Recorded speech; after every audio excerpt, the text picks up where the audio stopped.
Welcome back to the Dark Truth Diaries, where the shadows speak, and the truth hides in the smallest details. Tonight's story is personal. It's about manipulation, psychological warfare, and a woman who almost lost her sanity until she discovered the truth behind her husband's lies. This is the story of Emily Carter, and the man who tried to erase her reality. My name is Emily Carter, and for years I believed I was living a dream. My husband, Nathan, was charming, brilliant, even. A software engineer with a soft voice, expensive cologne, and the kind of calm confidence that made everyone trust him. When we first met, he made me feel safe, protected, loved. People used to say, "Emily, you're so lucky. Men like Nathan don't come twice." I believed them. But love can sometimes feel like honey dripping over poison, sweet at first, deadly later. And with Nathan, the poison was slow, subtle, intentional. It started small, so small I brushed it off. One day, I couldn't find my car keys. I searched everywhere, drawers, counters, my purse. Finally, I gave up. Nathan walked in, leaned against the doorframe, and said with a little smirk, "Baby, you left them in the freezer again." I laughed awkwardly. Did I? Was I that distracted?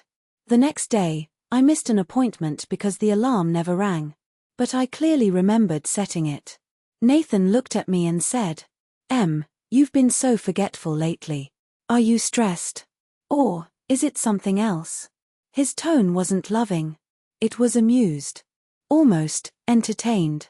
Things kept going missing, my earrings, receipts, documents. And when I'd ask, he'd tilt his head and give that gentle sigh.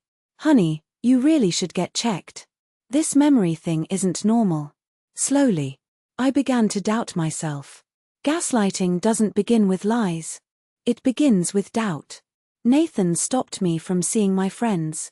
"They don't understand you like I do," he'd say. He'd forget to give me messages. He blocked numbers on my phone. He'd tell my mother I was too overwhelmed to talk.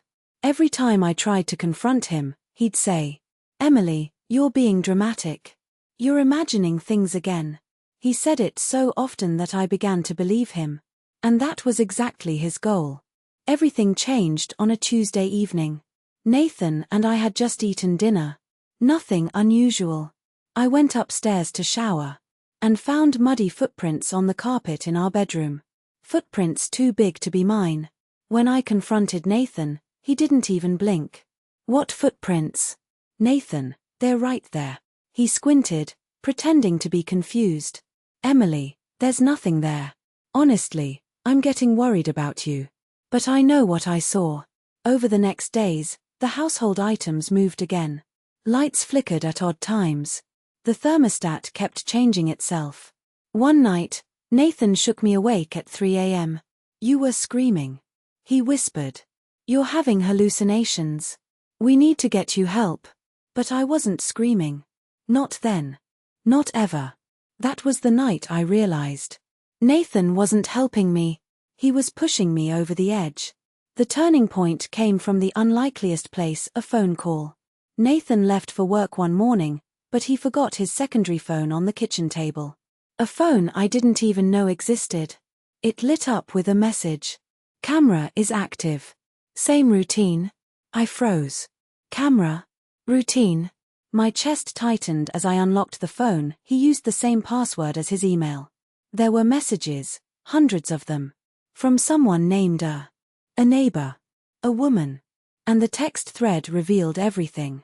Small blue diamond, the missing keys. He moved them. Small blue diamond, the footprints. He put them there. Small blue diamond, the thermostat changes, lights flickering. All controlled from an app. Small blue diamond, the hallucinations. All staged. He wanted me to break. He wanted me to look insane. But why? That's when I found the final message. "Once Emily is committed, we can be together. She won't cause problems." My knees buckled. He wasn't trying to help me. He was trying to get rid of me. I didn't cry. I didn't scream. I became cold. Focused. Dangerous. Nathan wanted me gone. He wanted me institutionalized so he could free himself cleanly, without divorce, without consequences. But he underestimated me. For weeks, I acted normal. Sweet. Quiet. Confused. Just like he wanted. But every night, while he slept beside me, I gathered evidence. Screenshots of messages. Video recordings of the smart home devices switching themselves. Photos of items he moved. Voice recordings of his lies. And then, I found the hidden cameras in the vent, behind a book, one inside a fake plant. He was documenting everything to use against me. But now I had them. One evening, I told him, "Nathan, I think you're right. Something's wrong with me." His eyes softened, not with love, but with victory. He said he'd schedule an evaluation. I agreed. The night before our appointment, I staged an episode. I whispered to myself. I wandered the house. I let him record everything. But secretly, my phone was recording him, his instructions, his coaching, his whispers. Good, Em. Keep going. This will make the doctors understand. He didn't know the camera behind him was recording too. The next morning, he drove me to the facility. But waiting there was a police officer because earlier that morning, I had turned everything over to a lawyer and filed a report. Nathan stepped out of the car, confused. The officer approached him. "Nathan Carter, you're under arrest for coercive control, stalking, illegal surveillance, and attempted psychiatric fraud." His face drained of color. "Emily, what did you do?" I stepped back and said. I stopped being the victim. The investigation uncovered. Small Blue Diamond 6 hidden cameras. Small Blue Diamond tampered security systems. Small Blue Diamond forged medical notes. Small Blue Diamond messages with his lover. Small Blue Diamond a full plan to have me institutionalized. Nathan was sentenced. The woman A was charged too. But for me, the real victory wasn't the legal battle. It was reclaiming my mind. My identity. My truth. Because gaslighting doesn't kill you immediately. It erodes you. And surviving that erosion makes you stronger than you ever imagined. If you or someone you know is experiencing manipulation, emotional abuse, or coercive control, please don't ignore the signs. Silence is where monsters grow. This has been the Dark Truth Diaries. Stay aware. Stay safe. And remember, not every enemy breaks in from outside. Sometimes, they sleep right beside you. Don't forget to like, share, and subscribe for more stories from the dark side of human nature.